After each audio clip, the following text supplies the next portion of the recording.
Hey everyone, welcome back. Let me ask you something. Would you leave your front door wide open 24 hours a day with a sign that says, "Come on in, anyone"? Of course not. But here's the thing. That's exactly what a computer connected to the internet looks like without a firewall. Every second you're online, thousands of data packets are flying in and out of your machine. And without something guarding that door, anyone can walk in. Today, we're breaking down exactly what a firewall is, why you absolutely need one, how it protects you, and the different types that exist. Let's get into it. So, what exactly is a firewall?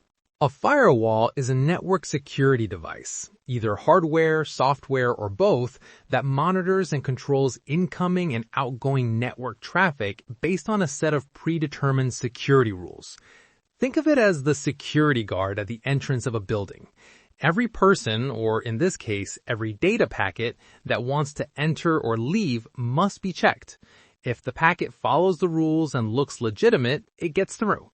If it looks suspicious or violates a rule, it gets blocked. The firewall sits between your trusted internal network, like your home or company network, and the untrusted external network, the internet. Now, you might be thinking, I have antivirus software. Isn't that enough? Not quite. Antivirus deals with malicious files already on your system. A firewall stops threats before they ever get in. Without a firewall, your computer has thousands of network ports, like doors, all potentially open. Attackers constantly scan the internet looking for open ports to exploit.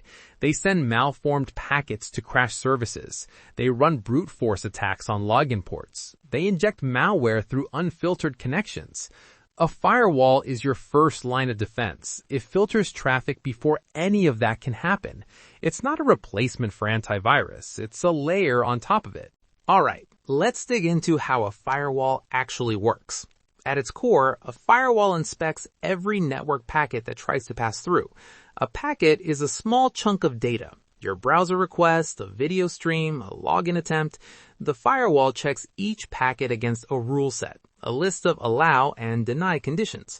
Rules can be based on the source IP address, where is this packet coming from, the destination IP, where is it trying to go, the port number, which service or application is it targeting, the protocol, is it TCP, UDP, or ICMP, and based on those checks, the firewall makes a decision.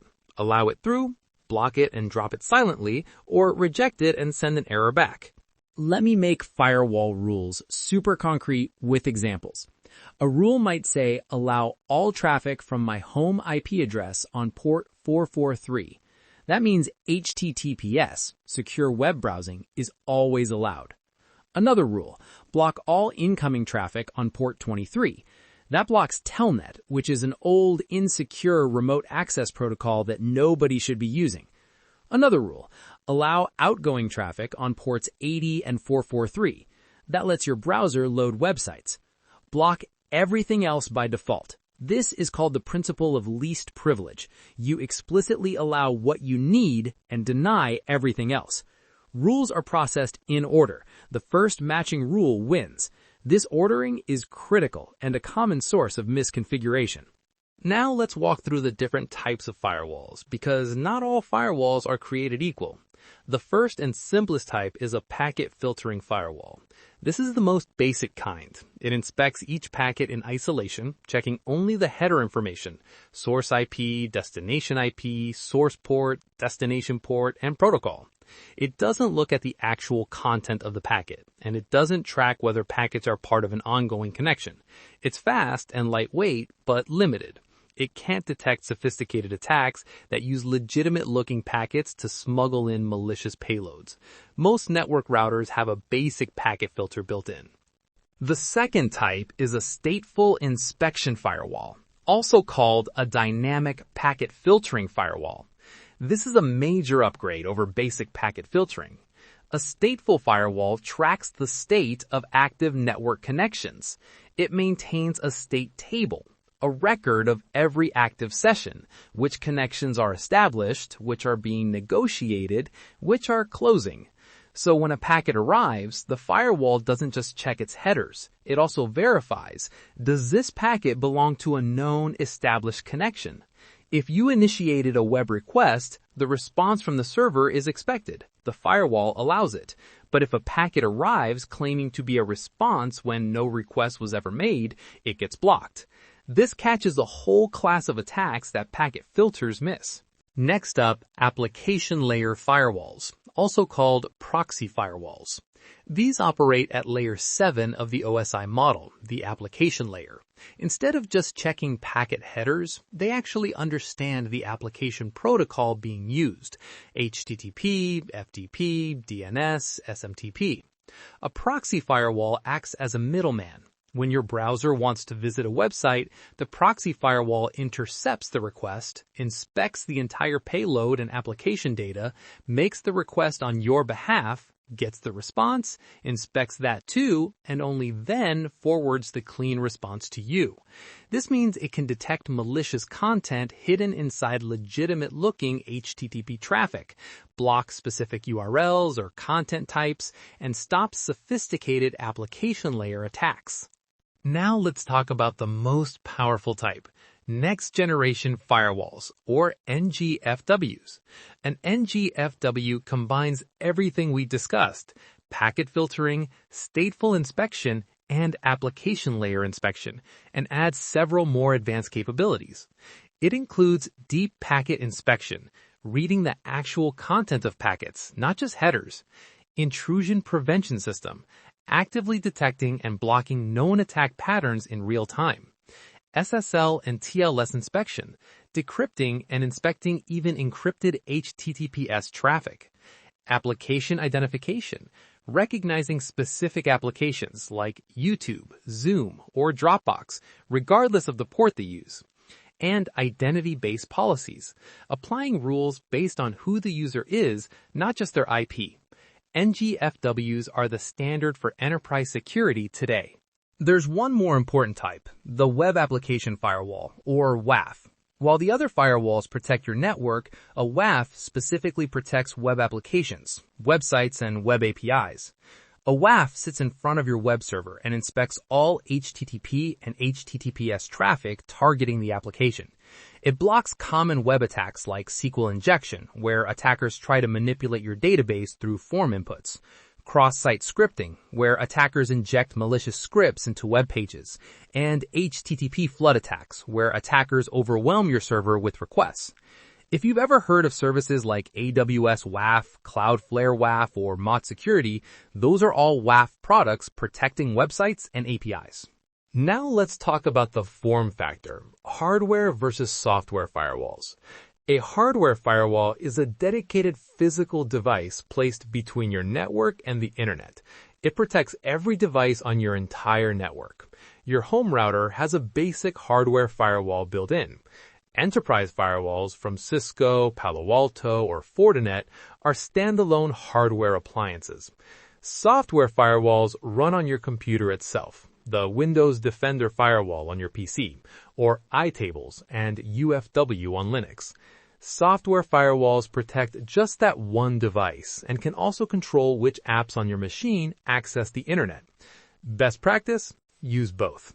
Hardware firewall to protect the whole network, software firewall on each individual device. There's also a newer category worth knowing, cloud firewalls, also called Firewall as a Service or WAAS.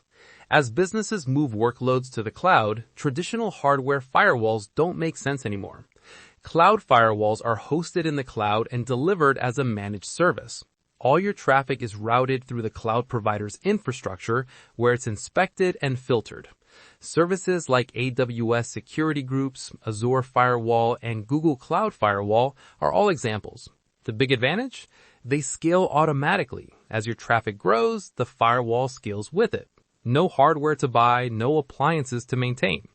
Cloud firewalls are now a core component of the zero-trust security architecture that modern companies rely on. One thing that trips up a lot of people is the difference between inbound and outbound firewall rules. Inbound rules control traffic coming into your network or device from outside. For example, block all unsolicited incoming connections on port 22 to prevent SSH brute force attacks. Outbound rules control traffic going out from your network to the internet. For example, block outbound traffic to known malware command and control servers, or block employees from accessing social media sites during work hours. Most home users only worry about inbound rules, but enterprise firewalls carefully manage both directions. A common tactic used by malware is to phone home, contacting an attacker's server from inside your network. Outbound rules can catch and block exactly that. Here's something really important: knowing what a firewall cannot do. A firewall is not a magic security blanket. It cannot protect you against threats that come through allowed channels. For example, if you allow email traffic on port 25, a phishing email with a malicious attachment gets through the firewall just fine. It cannot stop insider threats. An employee deliberately stealing data has legitimate network access. It cannot protect against zero-day exploits and protocols it allows. And it cannot stop social engineering attacks. If a user is tricked into downloading malware, the firewall had no say in that. A firewall is a critical layer of defense, but it must be combined with antivirus, email filtering, user education, and strong authentication for real security. Let's talk about a key network architecture concept used with firewalls, the DMZ, or demilitarized zone. No, not the military kind. In networking, a DMZ is a separate network segment that sits between your trusted internal network and the untrusted internet. Servers that need to be accessible from the internet, like your company's web server, email server, or DNS server, live in the DMZ. The firewall has two rule sets: one controlling traffic between the internet and the DMZ, and another controlling traffic between the DMZ and the internal network. If an attacker compromises your web server in the DMZ, they're still blocked from reaching your internal systems by the second firewall rule set. It's a buffer zone that limits blast radius. Let's ground all of this with a real-world example. Your home router is a firewall. When you connect your laptop, phone, and smart TV to your home Wi-Fi, they all get private IP addresses like 192.168.1.something. These private IPs are invisible to the internet. Your router uses NAT, Network Address Translation, to share one public IP address among all devices. The router's built-in firewall blocks all unsolicited incoming connections from the internet by default. So if some random attacker on the internet tries to connect directly to your laptop on port 3389 for remote desktop, the router drops that packet. Your laptop never even sees it. This is why home networks are far safer than connecting directly to a raw internet connection without a router. Now let's look at a corporate firewall setup. A large company might have multiple firewall layers. The outer perimeter firewall sits at the edge of the corporate network, facing the internet. It's usually a powerful next-generation firewall from Cisco or Palo Alto. Inside, there may be internal firewalls segmenting different departments: finance, engineering, HR, so that even if an attacker gets past the perimeter, they can't move laterally to every department. The company's web servers live in the DMZ. Employees connect to internal resources through a VPN, which the firewall also manages. Security teams monitor firewall logs in real time using a SIEM system to detect suspicious traffic patterns. Let's briefly cover how attackers try to bypass firewalls, because defenders need to understand the offense. One common technique is port knocking. The attacker sends packets to a specific sequence of closed ports, which triggers a secret rule to open an access port. Another is tunneling, hiding malicious traffic inside allowed protocols like DNS or HTTPS. Since you must allow DNS traffic, attackers use DNS tunneling to exfiltrate data. Fragmentation attacks split malicious packets into tiny fragments, hoping the firewall reassembles them incorrectly. And IP spoofing, faking the source IP to appear as a trusted address. This is exactly why next-generation firewalls with deep packet inspection and behavior analysis are necessary. Basic filters can't catch these. Let's do a quick comparison of all the firewall types we covered. Packet filtering, fastest, cheapest, but no connection tracking, no content inspection.